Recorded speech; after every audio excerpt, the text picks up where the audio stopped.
This video is the first of what I plan on being a two-part series detailing some of my favorite characters from both Legends continuity and present Disney canon of Star Wars.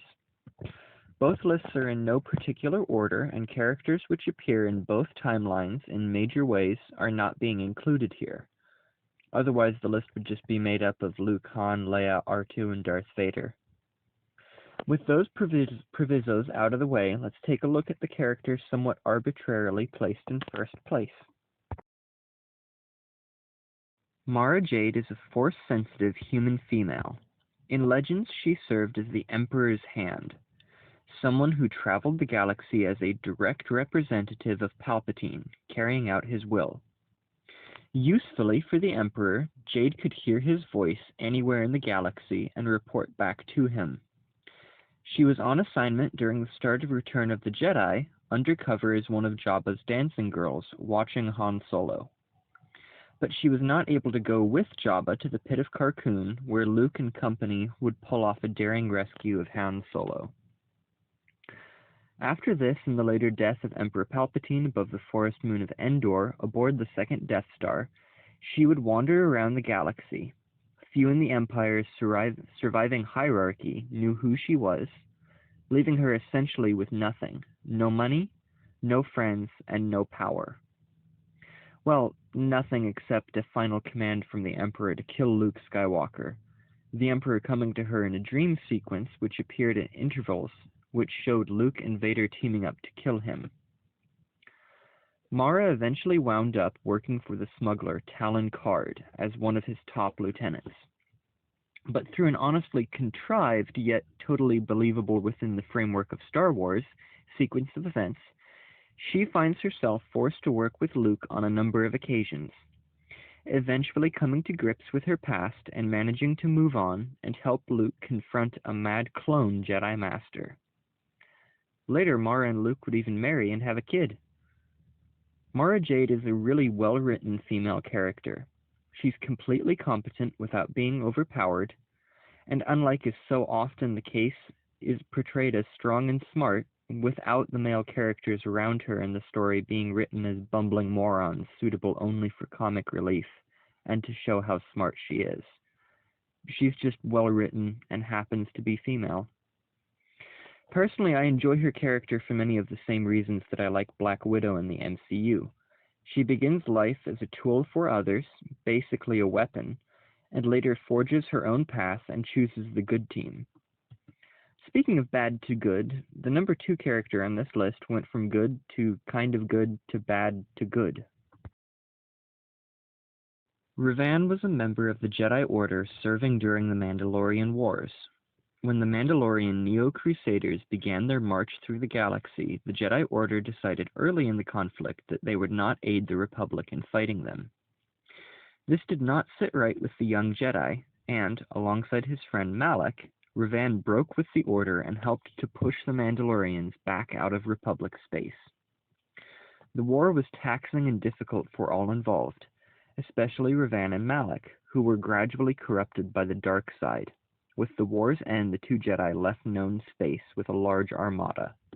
When they returned some years later, it was at the head of a massive armada of powerful battleships, which they used in an invasion of the Republic. Unknown to the Republic or the Jedi Council, Revan and Malak had found the ancient construct known as the Star Forge, and after being completely corrupted by the power of the dark side, they declared themselves Sith Lords, taking the title Darth Revan and Darth Malak. A Jedi task force would eventually capture Revan following an attempt on his life by Malak. Having lost his memories, he was retrained as a Jedi Knight and helped the Republic discover the location of the Star Forge, kill Malak, and end the war with a Republic victory. Once again, he would disappear after remembering the existence of a Sith Empire in hiding in the unknown regions. I love Revan. He may be a bit overpowered, some think so, but I still like him. His fall to the dark side shows what can happen to someone exposed to the violence of war. They gradually turn into the very thing they fight against due to exposure to the horrors all around them. Also, he comes from possibly the best Star Wars game ever, So for that reason alone, he's pretty awesome, and ranks high in my book. Now that we've looked at a guy who turns bad, who turned good, let's look at a guy who started bad and stayed bad. The man known as Malgus began life under the name of Veradun. From an early age, he showed aptitude with the Force and would be trained in the ways of the Sith at the Imperial capital and academy on the world of Dromon Kos. Every time I hear the planet, I think of cheese, because Kos is cheese in Dutch. Anyway, that's beside the point. He would quickly rise through the ranks of the Sith and lead the Empire's forces in the conquest of numerous worlds, including the planet Korriban at the very start of the war. He would be in charge of the Empire's attack against Alderaan sometime later. Although his armies were successful at first, he would face increasingly stiff resistance from Republic forces in the world, led by future Grand Master Satele Shan, who would ambush and wound him, requiring that he wear a breathing mask for the rest of his life during one of these engagements. After recovering, Malgus would then lead and orchestrate the Sith's surprise attack against the Republic capital of Coruscant, and lead to its occupation by Sith forces. Following the taking of the world, Malgus would grow disillusioned with the Sith and in time declare himself head of a reformed empire, following the presumed death of the Emperor. Malgus is interesting as he is portrayed as a Sith who can see above the weakness of his society and realize its faults, but is ultimately unable to effect needed change as society around him does not see things the same way. But more importantly, the Old Republic video games released a series of trailers featuring Malgus prominently, which the young me must have watched 100 times in an endless loop. I especially love the trailer where he attacks Korriban. For this reason alone, he sticks out in my mind as one of the best and most powerful Sith Lords of all times. Speaking of best of all times, let's look at another villain. I'm assuming that you would not be watching this list of legend Star Wars characters and not know who Grand Admiral Thrawn is, but for the one viewer who may have stumbled on the video and made it this far, I will sum up now before I say why I like him so much. Thrawn was one of the few non-humans to rise to prominence in the Imperial military. He was brilliant and possessed an abnormal ability to understand and predict his opponent's actions. In the original trilogy, Thrawn gave the New Republic a merry run for its money after the Battle of Endor, with a very much inferior force. He manipulated a species of small alien assassins, played a mad Jedi Master like a fiddle, and then died, with his last words being about how well it was done. A total badass.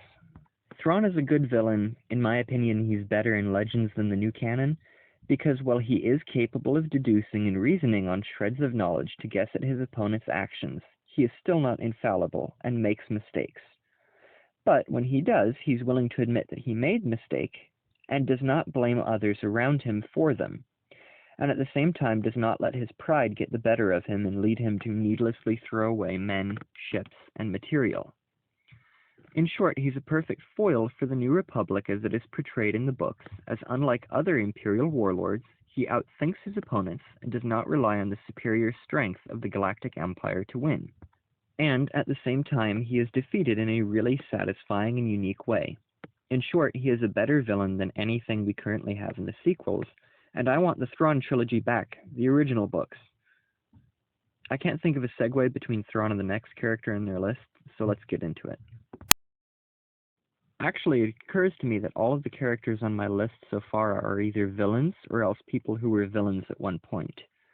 And I only have one woman, though that was kind of deliberate if I'm honest, as I wanted to avoid any potential comments of, how will I say, which Star Wars character is the most attractive.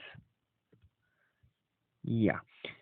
Anyway, we're getting massively off topic now, so without further ado, let's now take a look at the droid General Grievous. The being which would become known as Grievous began his life as a Kaleesh warlord who defended his people from an alien threat. After turning back their invasion, he even began an invasion of his own to attack his people's longtime oppressors. However, things went south from there for the man, with his enemies going to the Republic and portraying the Kaleesh invasion as coming out of the blue without cause.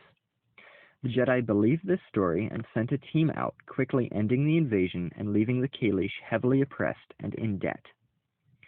To help his people, Grievous took up the mantle of mercenary. Working for many different groups and lending his services for the right cost, he proved effective, though he would return to help his homeworld after a time when his people needed him. By the time of the Battle of Geonosis, Grievous suffered a horrific staged shuttle accident, being left barely clinging to life in a shattered body. After agreeing to be remade by the banking clan, he would lose all organic body parts, save those needed to keep his brain functioning. Grievous then embarked on a brutal campaign throughout the galaxy, leading Confederate forces on a campaign of blood and terror, his rebuilt body allowing him to match even the Knights of the Jedi Order in single combat, while his organic mind allowed him to lead his armies through brilliant, if horrific, campaigns to expand and defend the territory of the separatist Confederacy of Independent Systems. His finest moment would come during the Battle of Coruscant, where he led a daring attack against the Republic capital itself, personally leading a team which landed on the planet's surface and captured Supreme Chancellor Palpatine, planning to use him as a pawn in peace negotiations after running away. If you've seen Revenge of the Sith, you know what happens next. Count Dooku was killed, the Chancellor freed, and his fleet devastated. Grievous fled as he often did when fortune turned against him to the planet of Utapau, where he was slew by the Jedi, Obi-Wan Kenobi. Grievous is interesting to me as he represents the final element of the trio of prequel trilogy villains, which foreshadow the eventual rise of Darth Vader. Maul representing the fury and power of Vader, Dooku showing the elegant veneer of the Dark Lord, and Grievous obviously is the mechanical machinery keeping alive the remnants of a once proud warrior. I should also mention that I placed the General's portrayal during the Clone Wars TV series under the new continuity.